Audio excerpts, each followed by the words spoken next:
السلام عليكم، مرحبا بكم في قناة رافق. اليوم جبت لكم حلوة جافة واسمها حلوة البقرة. هاد الحلوة راح تجي بزاف بنينة بذوق الكاوكاو وسكر غلاس. نمر مباشرة للوصفة وطريقة التحضير. لهاد الوصفة راح نحتاجو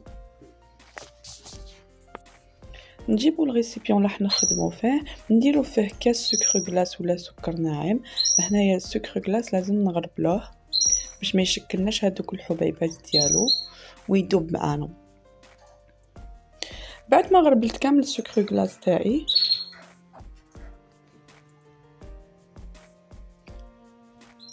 هنا راح نزيد كاس تاع الزيت،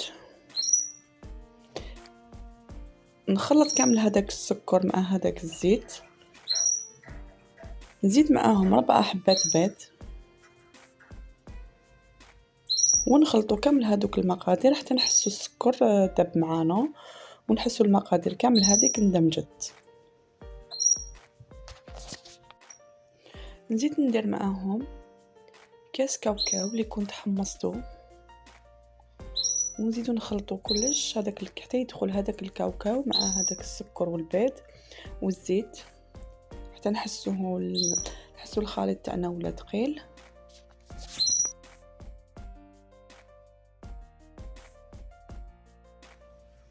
نضيف مغرفه صغيره تاع خميره الحلويات لا ليفر شوميك.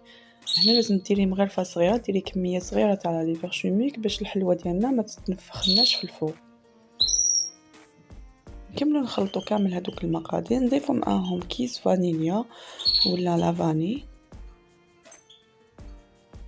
نخلطوا كلش. نبدا نزيد في الفرينه غير بشويه، الفرينه راح تاخذ معاك حوالي كاس ونص لانه هاد العجينه ما لازمش نشفوها بزاف. ندخل هذيك الفرينه مليح بالفوي، نزيد فرينه، نبدا نطم فيهم. هنا العجينه مع الاول راح تبان لنا ما راهيش شاده روحها، ولكن ما لازمش نشدوها بزاف لانه الكاوكاو يشرب كيما نعرفوا حلوه الكاوكاو تشرب. هذا هو القوام تاع العجينه بعد ما درت لها الفرينه. شوفوا كيفاش يجي يتلاصق بهذه الطريقه.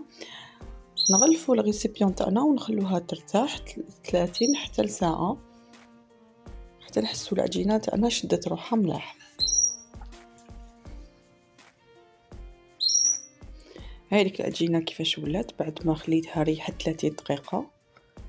هنا جبت كاوكاو اللي كنت خليته اللي كنت رحيته وخليته دكوتي باش نخدم به. درت كريات بهذا الشكل كما ما هو موضح.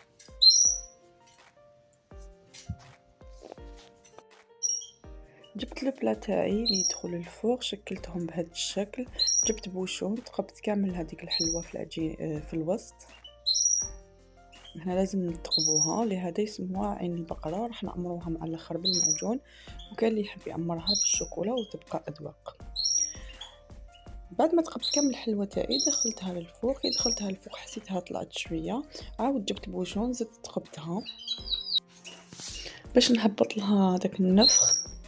هذا هو الشكل تاع الحلوه تاعي بعد ما طابت لي. شوفوا كيفاش طابت شابه. هذا هو الشكل. هنا جبت خوش سكر غلاس رشيتها كامل بسكر غلاس. قلت لكم هاد الحلوه راح تجيب ذوق الكاوكاو والسكر غلاس، صدقوني راح تجيب بزاف بنينه، سورتو اللي يحبوا الكاوكاو. ما راح تجيكم يابسه، راح قد ما تقعد في البلاطوات راح تولي طريه.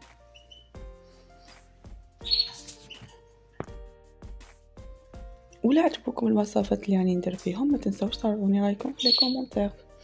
هنا جبت معجون ولا شوكولا، انا كنت درتها بذوق الشوكولا، ممكن انك ديري المعجون. عمرت كامل هذوك التقابي تاعها بهذا الشكل. وهذا هو الشكل النهائي تاع الحلوه تاع نهار اليوم. ولا عجبتكم الوصفه ما تنساوش ديروا لي جيم رايكم في لي كومونتير، واللي ما واش داير ابوني دير لي ابوني فضلا وليس امرا.